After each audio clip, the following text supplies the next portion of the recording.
Hier dans la journée, le patron de Binance a démissionné, il a plaidé coupable. Est-ce que c'est la fin de Binance telle qu'on le connaît?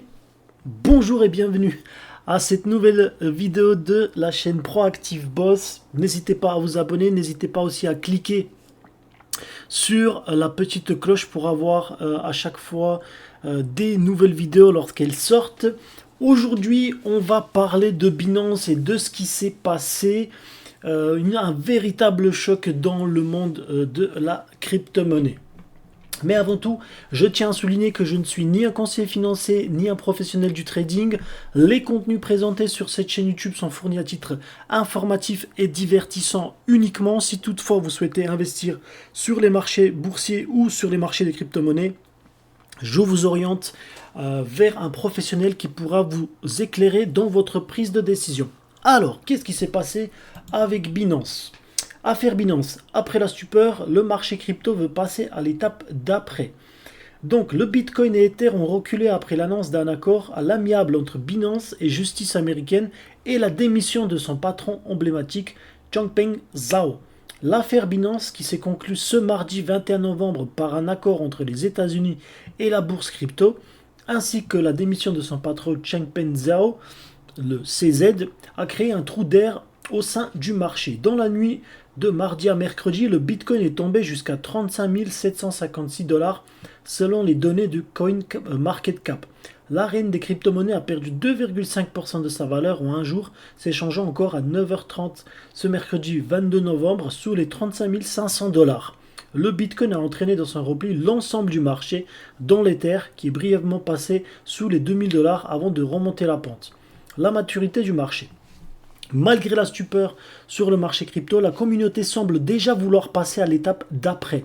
En effet, nous ne sommes pas dans le cas de figure de l'écosystème Terra Luna de 2022 où il y avait eu une défaillance structurelle d'une blockchain ou encore la faillite de FTX dont son ex-patron Sam Bankman-Fried vient d'être reconnu coupable de crimes par la justice américaine. Contraint de démissionner, CZ a évoqué une décision nécessaire à la fois pour Binance, pour la communauté crypto, mais aussi pour lui-même. Il a été remplacé par Richard Teng, l'ancien responsable mondial des marchés régionaux de Binance. Le départ de CZ de Binance est un signal fort de la maturité du marché des crypto-monnaies, a déclaré Greg Moritz, directeur du fonds d'investissement crypto AltTab Capital. CZ a peut-être été la personne qui a fait de Binance le mastodonte qui est aujourd'hui, mais Binance peut prospérer encore plus sous une nouvelle direction, a précisé ce dernier. Donc, Binance sera sous une tutelle américaine. La justice américaine reproche à CZ d'avoir permis à sa bourse crypto d'opérer sans autorisation et de ne pas avoir respecté les règles de transparence. De même, selon les accusations qui lui sont faites, on apprend que le groupe État islamique, Al-Qaïda ou encore des brigades Ezedil Al-Qassam, branche armée du Hamas, se sont servis de Binance pour blanchir de l'argent ou faire transiter des fonds.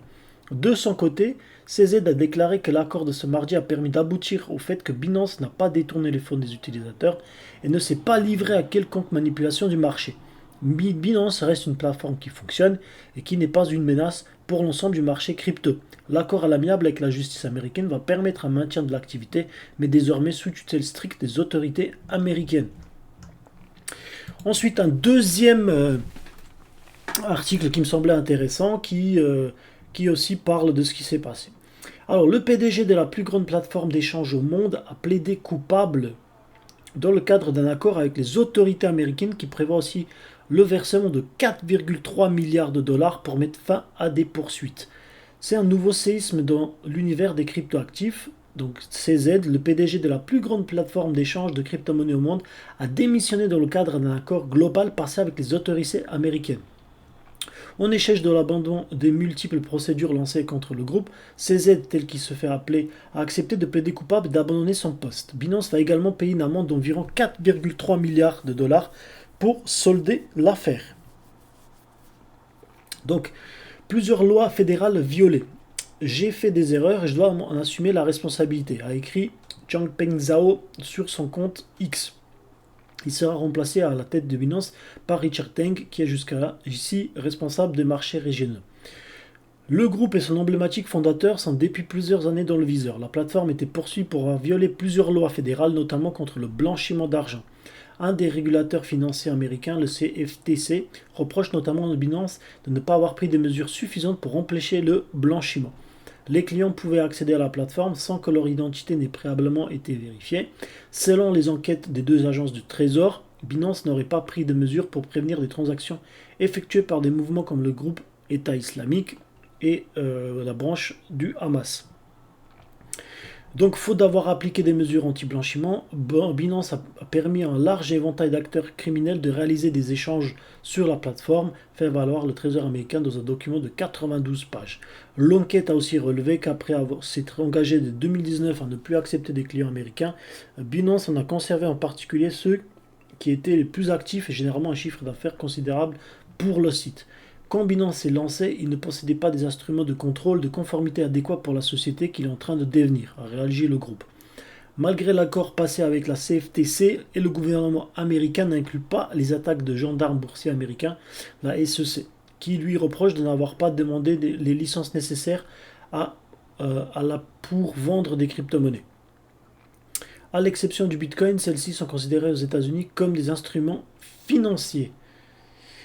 Il est aussi reproché à Changpeng Zhao d'avoir volontairement brouillé les liens d'indépendance supposés entre le groupe et son entité américaine Binance US, d'avoir permis à des citoyens américains d'effectuer des transactions sur la plateforme mondiale en toute légalité et d'avoir transféré des fonds de clients vers deux sociétés situées en dehors des États-Unis.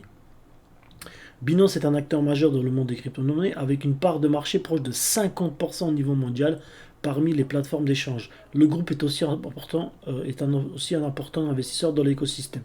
Alors, vous voyez, c'est ce que je vous dis, c'est qu'aujourd'hui, en fait, tout simplement, les gouvernements cherchent à avoir des institutions financières, même au niveau des crypto-monnaies, qui vont être de plus en plus transparentes.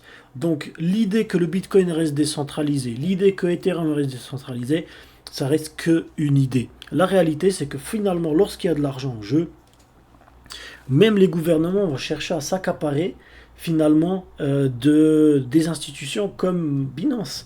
Et aujourd'hui, voilà, on voit que on est quand même sous des autorités américaines. Donc, il est important de savoir que quoi qu'il arrive, que ce soit les crypto-monnaies, que ce soit des CBDC, que ce soit autre chose, à un moment donné, il y aura forcément une législation, il y aura forcément un cadre réglementaire qui sera fait pour éviter plusieurs choses, notamment une qui peut être hyper grave, notamment celle de blanchiment d'argent pour des groupes terroristes tout simplement.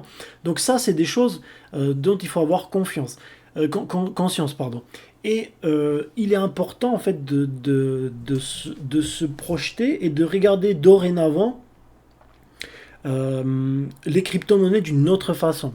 Je le dis souvent, mais il faut le regarder comme un actif, certes numérique, qui permet de gagner de l'argent, mais il faut se dire aussi que le fait que les institutions financières telles que le BlackRock, Morgan Stanley, tels que Goldman Sachs, etc., rentrent de plus en plus dans le marché crypto, ils vont mettre la pression sur le gouvernement pour que justement on n'ait plus ce genre de situation et donc du coup les échanges crypto tels que Binance ou d'autres, Coinbase, etc., ils vont être de plus en plus régulés. Il est donc important de dorénavant regarder les crypto-monnaies d'une autre façon, qui est finalement quelles seront les utilités pour les gouvernements, quelles seront aussi les utilités pour les acteurs financiers majeurs, donc les banques, etc., etc. Et à partir de là, on pourra finalement prendre une décision par rapport aux crypto-monnaies sur lesquelles il faut investir.